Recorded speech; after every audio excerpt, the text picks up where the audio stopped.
지난 5일 남아공의 그 대통령을 지냈던 만델라가 세상을 떠났습니다. 오랜 그 백인 권력의 어떤 고초를 받았던, 본인이 참으로 희생자이었는데, 그럼에도 불구하고 남아공에서의 이 흑백 갈등의 그 종지부를 찍도록 헌신을 하면서 평화의 열매를 맺도록 했던 그 인물이었습니다.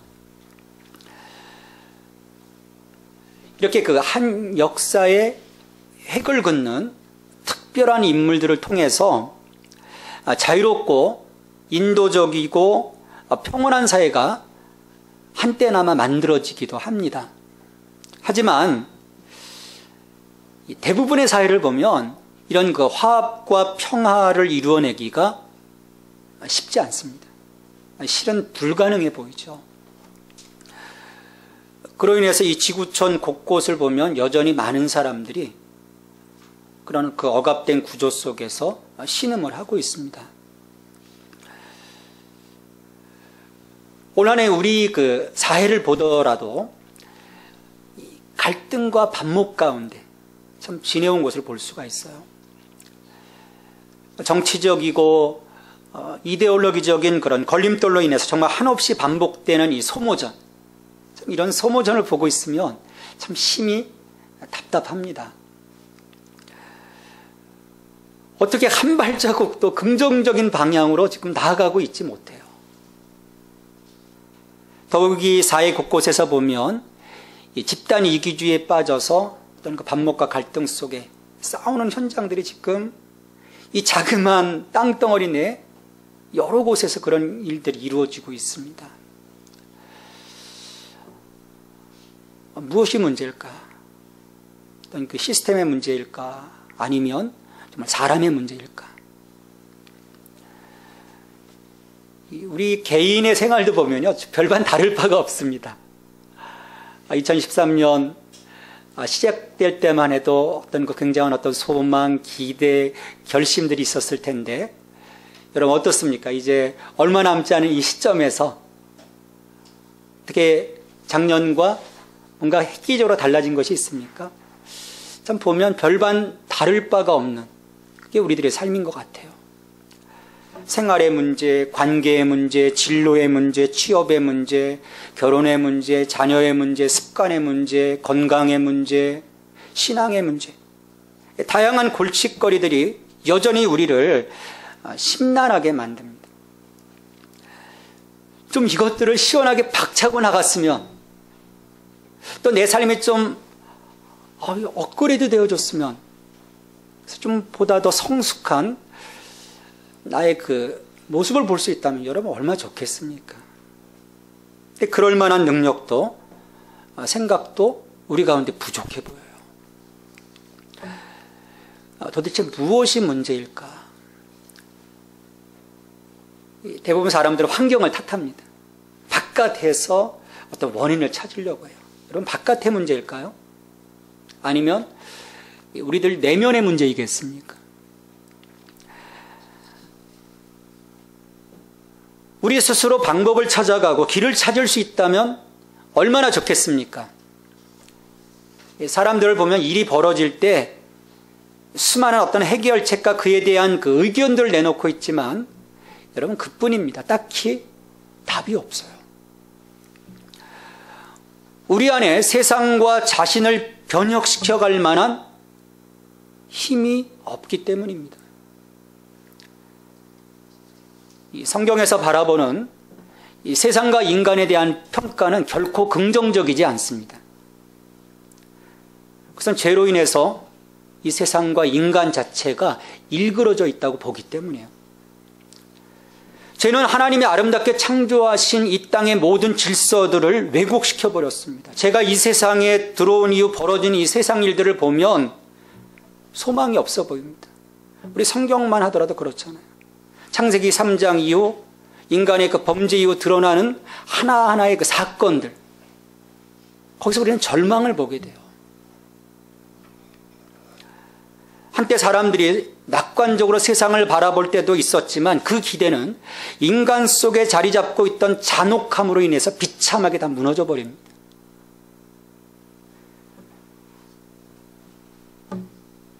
저는 오늘 이 에베소서 2장 1절로 이 3절 말씀에서 지금까지 역사를 통해 이 땅에서 벌어져 온 모든 현상들, 또 우리들의 삶에서 일어나고 있는 모든 현상들에 대한 답을 찾아보고자 해요. 여기에서 하나님을 떠난 그 인간의 실체와 그에 따른 열매를 아주 짧은 부분이지만 확실하게 보여주고 있기 때문이에요. 에베소서 2장 1절로 3절 말씀에서 우리는 하나님 없이 살아가고 있는 그 모든 인간의 상태에 대한 성경의 진단을 명확하게 들을 수 있습니다. 바울은 이 2장 1절로 3절까지의 말씀을 통해서 우리 인간들에 대한 세 가지 썸뜻한 그 진리를 분명하게 말씀을 합니다. 그 첫 번째가 인간들은 죄로 인해 죽은 존재라는 거예요. 시체라는 겁니다. 1절 말씀에서 그는 허물과 죄로 죽었던 너희를 이라고 말씀을 하죠.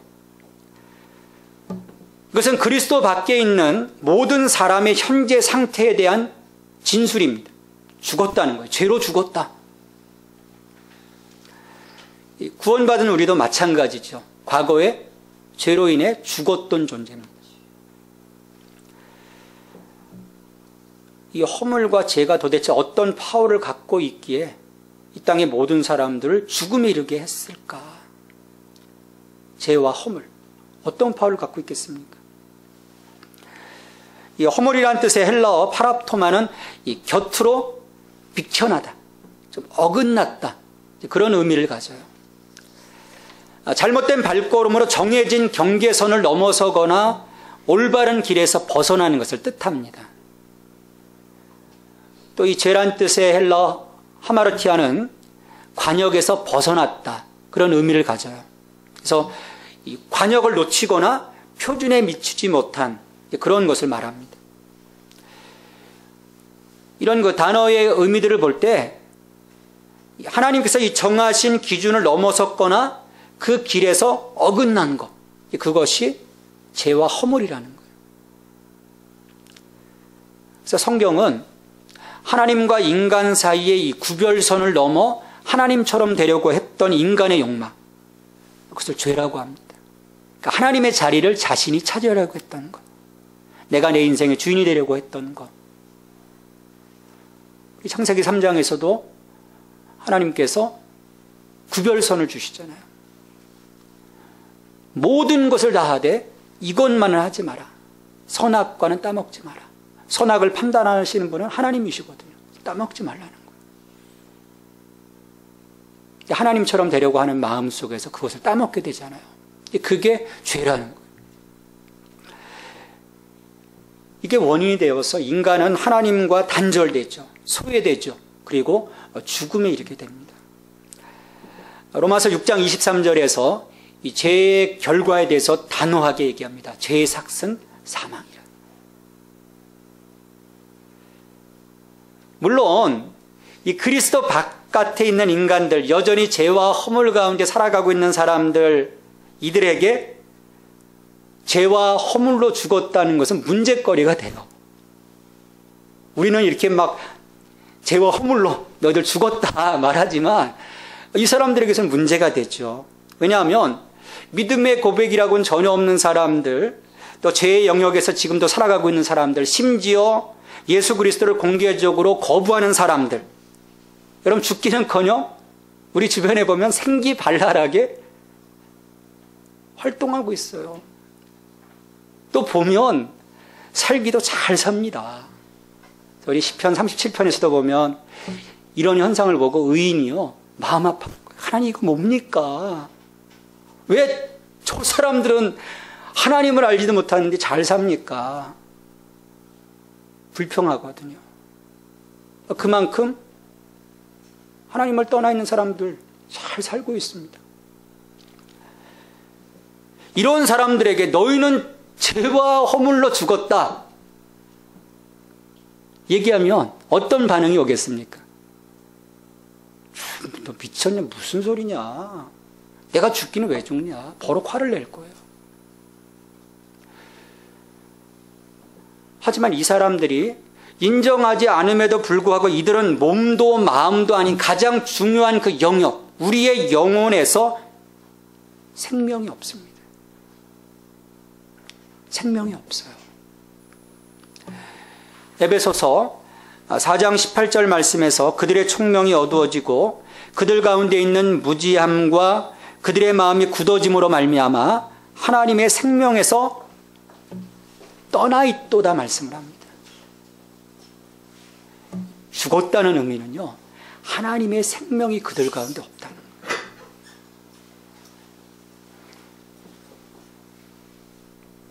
이처럼 하나님의 생명이 없다 보니 당연히 이 사람들은 하나님에 대해서 눈이 멀었습니다. 거룩한 하나님의 음성에 귀를 기울일 수가 없어요. 그의 생명이 있어야 반응하는데 이들은 시체처럼 하나님께 아무런 반응을 보이지 않습니다. 그 대신 죄에 대해서는 신속하게 반응하고 죄를 먹고 살아가는 거예요. 사람들의 삶이 거칠고 이기적이고 탐욕적이고 그토록 이 땅에 죄가 창궐하는 이유가 여기에 있습니다. 거룩하신 하나님에 대해서 죽었고 죄에 대해서는 열심히 살아가고 있기 때문이요. 하나님의 생명이 있다면 세상을 살리는 일에 우리가 앞장설 수 있겠지만 죽어 있는데 죽이는 일에 앞장서게 되는 거죠. 결국 하나님 없는 삶은 그 사람이 아무리 육체적으로 건강하고 정신적으로 깨어있다고 해도 세상을 아무리 잘 살아도 하나님을 향해선 죽은 것이라고 강력하게 말할 수 있는 겁니다. 하나님의 생명과 분리되었기 때문이에요. 이것이 하나님께서 우리를 찾으시기 이전의 영적인 상태입니다. 이것은 인간들 안에 이 땅을 개선시킬 만한 어떤 힘도 더욱이 하나님의 구원에 이를 만한 어떤 자격도 능력도 갖추고 있지 못하다는 것을 의미하는 겁니다.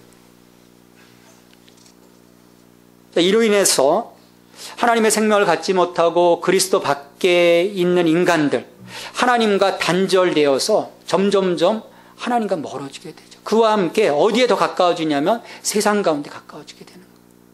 세상 속으로 달려가게 되는 것입니다. 점점 더 하나님의 생명으로부터 멀어질 수밖에 없는 거예요. 악순환의 연속이죠. 그 결과 과거 구원받기 이전 우리들의 삶은 세상의 속박 가운데, 어둠의 영의 속박 가운데 있게 되는 것입니다. 우리의 실존은 종이었다는 거예요. 내가 자유롭게 사는 것 같지만 종이었다는 거예요. 우리 2절 말씀 같이 읽겠습니다. 그때 너희는 그 가운데서 행하여 이 세상 풍조를 따르고 공중의 권세 잡은 자를 따랐으니 곧 지금 불순종의 아들들 가운데서 역사하는 영이라. 원래 우리를 창조하신 목적이 뭡니까? 하나님과 교제하고 하나님을 따르도록 우리가 창조되었죠. 그런데 그런 인간들이 죄와 허물 가운데 행하면서 영적 죽음 가운데 빠져 있을 때 자연스럽게 따르는 것이 무엇이냐? 그 속에서 세상 풍조를 따르게 되고 공중의 권세 잡은 자, 사탄을 따르게 된다는 거예요. 세상 풍조는 하나님을 대적하는 세상의 모든 기준과 가치를 말합니다. 세상에 만연해 있는 어떤 물질 중심의 사고, 인본주의적인 사고, 육체의 정욕, 안목의 정욕, 이생의 자랑에 기초한 기준과 가치들을 따라가게 되는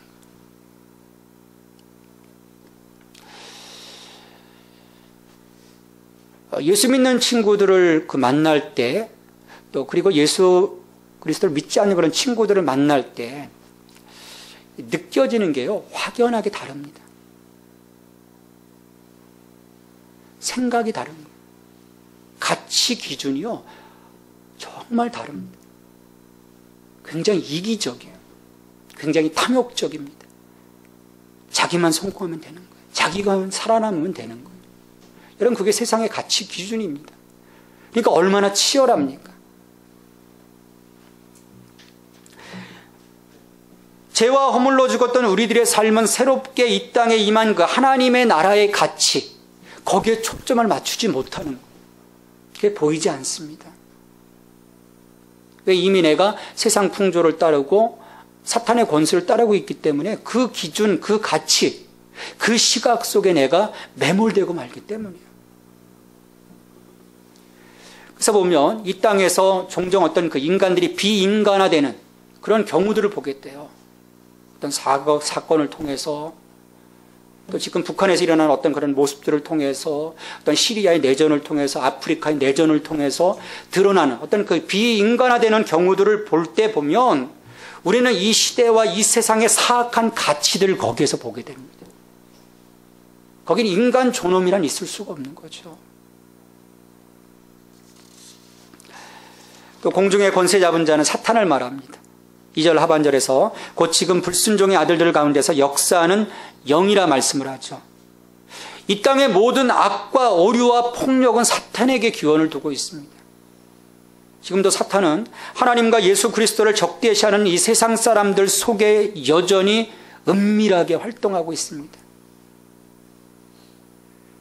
그로 인해 우리가 그리스도 밖에 있는 한 사탄으로부터 자유로울 수 없습니다. 이것뿐만 아니라 그리스도 안에 있는 우리들도 사탄은 위협적인 존재인 거예요. 바울은 에베소서 4장 7절에서 마귀에게 틈을 주지 말라 강력하게 권면합니다. 틈을 주지 말라는 거예요. 왜냐, 그 틈을 삐집고 들어오기 때문이에요.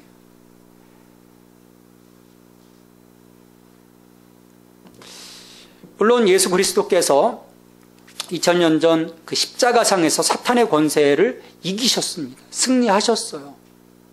하지만 우리는 이 실현된 종말과 그리고 아직 실현되지 않은 종말, 이 두 종말의 사이에서 영적인 긴장을 갖고 가야 합니다. 그냥 하나님이 마지막 아직 이루어지지 않은 이 종말을 통해서 모든 권세들을 물리치시고 이 땅 가운데 하나님의 나라를 이루실 것이기 때문이에요. 그때까지는 우리는 정말 깨어 있어야 됩니다. 기도해야 합니다. 나 자신을 지킬 수 있어야 돼요. 그래야 실족하지 않습니다. 여태 세상과 육신과 마귀의 영향력이 사람들의 삶을 주관하고 다스릴 때 그 삶이 어떻게 되겠습니까? 인간을 향하신 하나님의 은혜에 불순종하고 세상과 육신과 마귀를 따른 결과는 이 땅에서 도덕적 타락으로 나타나게 돼요. 결국 하나님의 진노에 이르게 되는 것이죠. 3절 말씀 함께 읽습니다. 전에는 우리도 다 그 가운데서 우리 육체의 욕심을 따라 지내며 육체와 마음에 원하는 것을 하여 다른 이들과 같이 본질상 진노의 자녀이었다니. 육체의 욕심을 따랐다고 합니다. 육체는 타락하고 자기 중심적인 인간의 본성을 말합니다. 단순히 이 몸뚱아리를 이야기하는 것만은 아니에요. 우리의 본성이죠. 타락한 본성. 근데 여기서 우리가 두 가지 분명히 해야 할 것이 있습니다. 하나는 우리 안에 보면 하나님이 자연스러운 그 육체적인 욕구를 주셨어요. 이 자연스러운 이 육체적인 욕구는 잘못된 것이 아니에요. 우리가 잠을 자야 돼요. 먹어야 됩니다. 근데 문제는 식욕이 폭음이나 폭식으로, 또 수면력이 나태함으로, 또 성욕이 육욕으로 바뀔 때 이 자연적인 욕구들이 죄성을 지닌 욕구로 왜곡된다는 거예요. 그래서 우리의 삶에서 드러나는 나의 그 일상의 모습들을 우리가 절제하고 하나님의 그 가치 안에서 늘 그 일상의 삶을 다스려 간다는 것이 그래서 중요합니다. 그래서 절제하라고 한 거예요. 근신하라고 한 것이죠. 다른 하나는 육체의 욕심에는 육체뿐만 아니라 정신의 잘못된 욕구, 어떤 지적 교만, 잘못된 야심, 진리에 대한 부정, 악이나 복수심으로 가득 찬 생각 등 이런 것들 다 포함하고 있는 겁니다.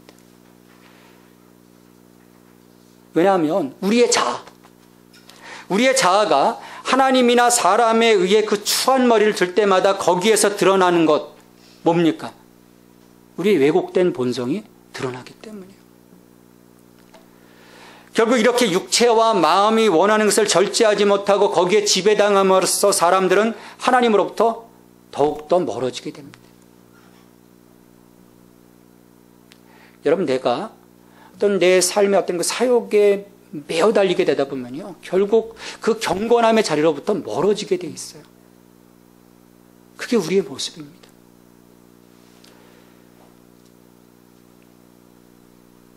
결국 모든 인간은 이로 인해 하나님의 진노 아래 정죄받게 되었고 하나님의 나라를 유업으로 받을 수 없게 됩니다.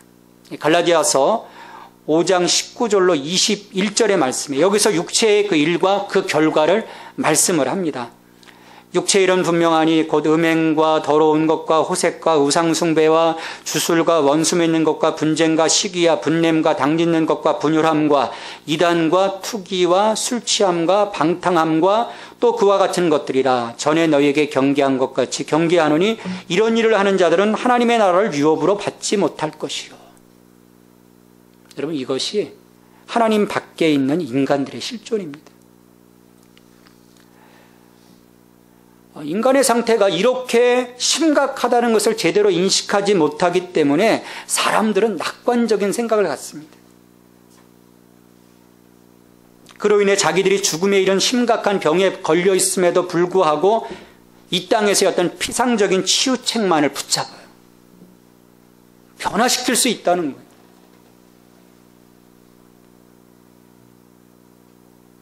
그게 NLP적인 사고입니다. 변화시킬 수 있다는 거예요. 저도 몇 년간 거기에 한번 매달려 봤지만요, 변화되는 것 같아요. 처음에는. 근데 변하지 않습니다.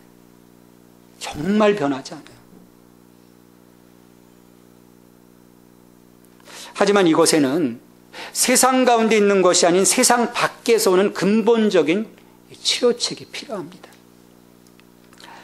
진노의 자녀였던 우리들, 허물과 죄로 죽었던 우리 인간들을 보면 절망뿐이에요. 근데 우리가 눈을 들어서 하나님을 바라볼 때 우리는 소망을 갖게 됩니다. 하나님은 허물과 죄로 죽었던 우리를 예수 그리스도와 함께 단번에 살리셨다고 오늘 1절 말씀에서 말씀을 합니다. 그는 허물과 죄로 죽었던 너희를 살리셨도다. 이 구속의 과정을 위해서 하나님은 그 아들 예수 그리스도를 죄와 허물 가운데 죽어있던 인간들 속에 보내셨습니다. 그 속에서 예수 그리스도는 자신을 십자가에 내어주사 우리의 허물과 죄를 대속하셨고 하나님과 단절되어 영적 죽음 가운데 빠져있던 우리들을 죄와 사망의 권세로부터 구원하셨어요. 이 땅에서 어느 누구도 행해낼 수 없었던 것을 예수님께서 이루어내셨습니다. 여러분, 이게 복음입니다. 우리가 미치지 못한 것을 하나님께서 예수 그리스도 안에서 행해 주셨다는 거예요. 여러분, 이게 굿뉴스라는 거예요. 우리는 본질상 진노의 자녀였습니다.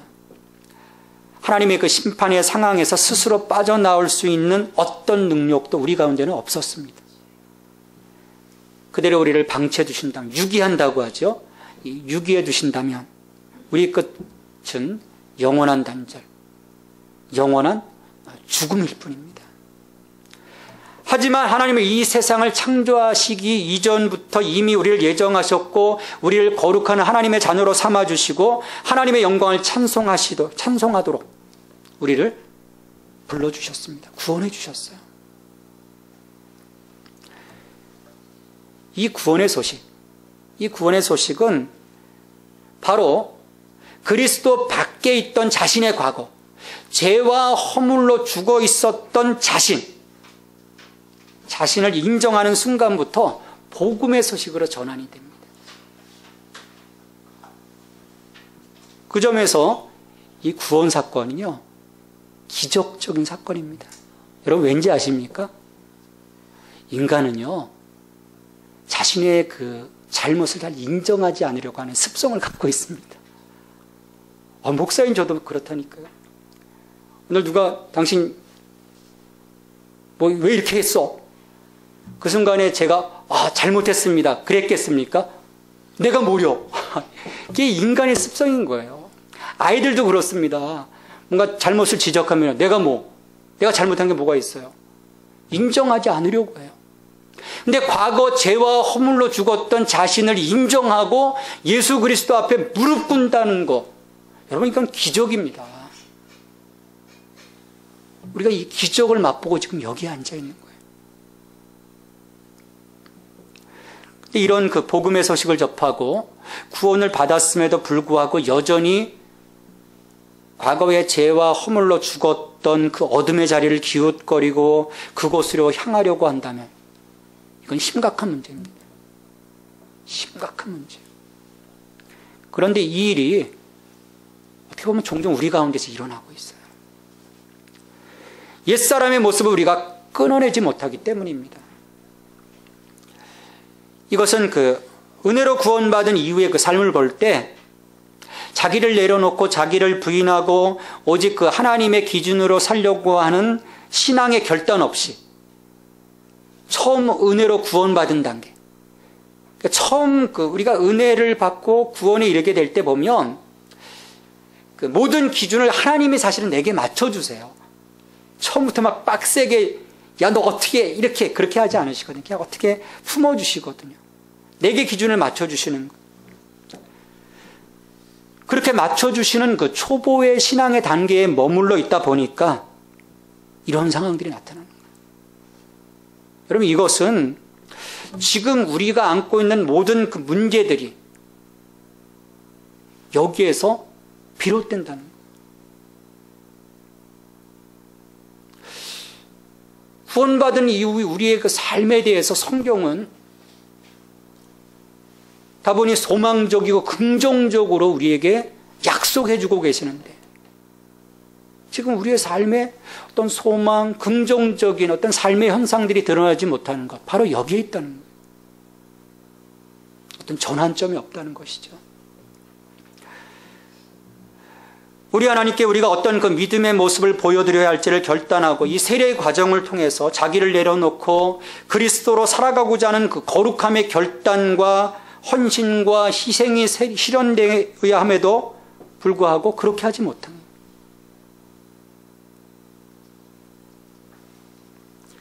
이것을 넘어서면 이 세상에서 누릴 수 없는 하나님의 나라의 가치와 소망을 누릴 수 있는데 말입니다. 하나님은 우리에게 주셨지만 우리가 이것을 걷어차버린 결과인 거예요. 바울은 과거 옛사람의 모습을 과감히 벗어버릴 것을 우리에게 요청합니다. 이전 것은 지나갔으니 보라 새로운 피조물이라. 여기서 마침표를 찍지 못하고 자꾸 과거 죄와 허물로 죽었던 나의 자리로 가게 되면 우리는 하나님의 은혜를 상실하고 맙니다. 이 악순환의 고리를 이 땅에 오신 예수 그리스도 안에서 끊어내고 새로운 믿음의 전환을 이루어낼 수 있기를 원합니다.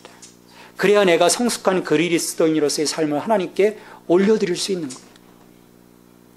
그리고 그럴 때 우리의 삶에 대한 새로운 소망이 싹트기 시작합니다. 오늘 대림절 세 번째 주일입니다. 이제 며칠 있으면 성탄절이 돼요. 죄와 허물로 죽었던 우리를 구원해 주시기 위해 자기를 내어주신 예수 그리스도 안에서 우리의 모든 죄와 허물을 다 벗어버릴 수 있기를 바랍니다. 우리 주님 초청해 주시잖아요. 수고하고 무거운 짐진 자들아 다 내게로 오라. 하나님의 그 거룩하신 임재 가운데로 하나님 초청해 주시는 거예요. 우리가 그분 앞에 다 내려놓아야 하는 것입니다. 지난 시간 힘들게 살아왔던 우리들의 삶의 모든 버거운 죄의 짐을 십자가 앞에 내려놓을 수 있어야 돼요. 거기서부터 우리의 안식이 있고 우리의 삶의 새로운 출발이 있습니다. 여러분 더 이상 자신을 죄와 허물 가운데 방치한 채로 자신을 기만하면서 살지 마십시오. 우리를 기만하는 겁니다. 우리 주님께서 모든 죄로 인한 억압의 사슬을 끊어주시고 우리를 이미 자유하게 하셨어요. 우리를 의롭게 하셨습니다. 여기는 의롭다 하셨어요. 죄 없다 하셨습니다. 로마서 6장 6절로 7절 말씀입니다. 우리가 알거니와 우리의 옛사람이 예수와 함께 십자가에 못 박힌 것은 죄의 몸이 죽어 다시는 우리가 죄에게 종노릇하지 아니하려 함이니 이는 죽은 자가 죄에서 벗어나 의롭다 하심을 얻었습니다. 선포를 합니다. 우리는 더 이상 죽은 자가 아니라 산 자입니다. 날마다 생명의 주가 되시는 예수 그리스도와 함께 교제하고 생명의 떡이신 예수 그리스도로 그래서 우리는 채워져야 합니다. 그로 인해 더 이상 죽은 자가 아니라 거룩한 생명을 가진 자로서 이 땅 가운데 살아가야 돼요. 왜? 하나님께서 우리에게 그런 사명을 주셨거든요. 이 땅 가운데 아직도 죄와 허물 가운데 죽어가고 있는 자, 죽어 있는 자, 그들에게 생명의 부양자로 나가서 그들을 살리도록 우리를 사용하시길 원하시는 거예요. 여러분, 왜 그렇습니까?